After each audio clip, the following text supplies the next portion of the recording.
Hello बच्चों, चलो question पढ़ते हैं। Two trains A and B which are 100 kilometre apart are travelling towards each other on different tracks with each having initial speed of 50 kilometer per hour. Train A accelerates at 20 kilometer per hour square and train B retards at a rate 20 kilometer per hour square. The distance covered by train A when they cross each other is।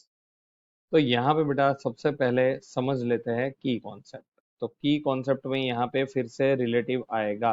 Relative position का concept यहाँ पे हम समझेंगे। तो relative positions की वजह से positions and velocity, यही कॉन्सेप्ट का यूज हम यहाँ पे करेंगे। तो सबसे पहले यहाँ पे सिचुएशन समझते हैं। तो देखते हैं, यहाँ पे एक ट्रेन ए है, ये ट्रेन ए है, इसका इनिशियल वेलोसिटी है ua is equal to 50 kilometre per our.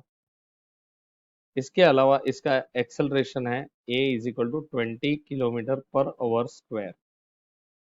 ठीक है, वैसे ही यहाँ पे ट्रेन बी है जो कि ये डायरेक्शन में, देखो opposite to each other, towards each other लिखा है, towards each other on different tracks है।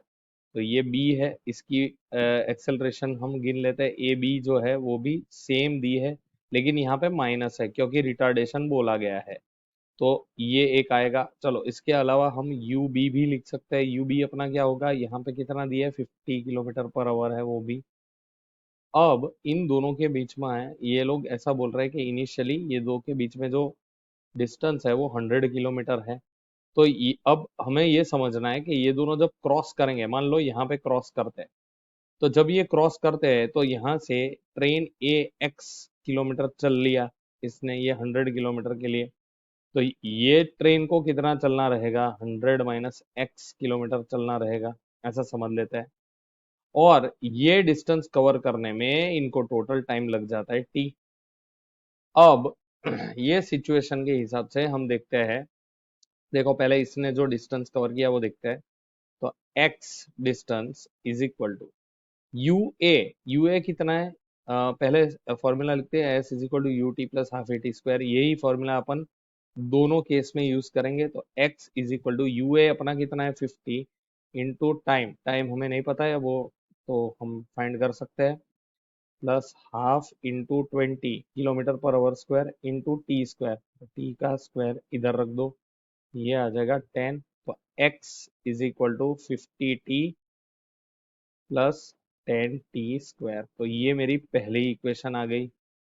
चलो उसी तरीके से सेकंड इक्वेशन निकालते हैं दूसरी ट्रेन की, ए बी की। तो वो होगा 100 - x, उसकी भी स्पीड है 50 kilometre per our, 50 kilometre per our into वो टाइम, वो भी टी लेगा क्योंकि क्रॉस होंगे तब दोनों टाइम टी पे क्रॉस हो रहे हैं।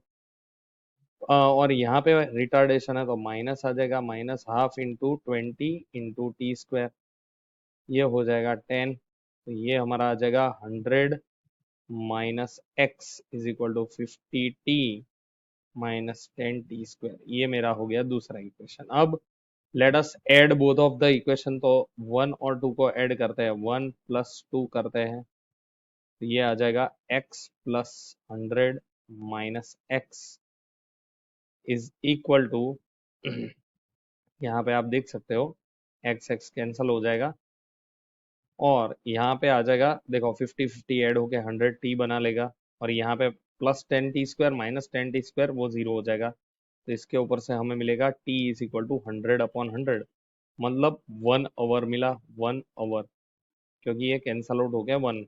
ये बहुत ही इंपॉर्टेंट चीज मिल गई हमें। अब इसी वैल्यू को, ये x वाली इक्वेशन है फर्स्ट इक्वेशन, उसमें डाल देते हैं t की वैल्यू। तो x is equal to 50 into 1 plus 10 into 1 square. तो इसकी वैल्यू आएगी 50 + 10, इसकी वैल्यू आएगी 60 किलोमीटर। 60 किलोमीटर हमारा फाइनल आंसर होगा, फाइनल सॉल्यूशन होगा। अब यहाँ ऑप्शन में देखते हैं 45 55 65 और डी ऑप्शन हमारा फाइनल सॉल्यूशन होगा बच्चों। Hope you understand. Thank you, best of luck.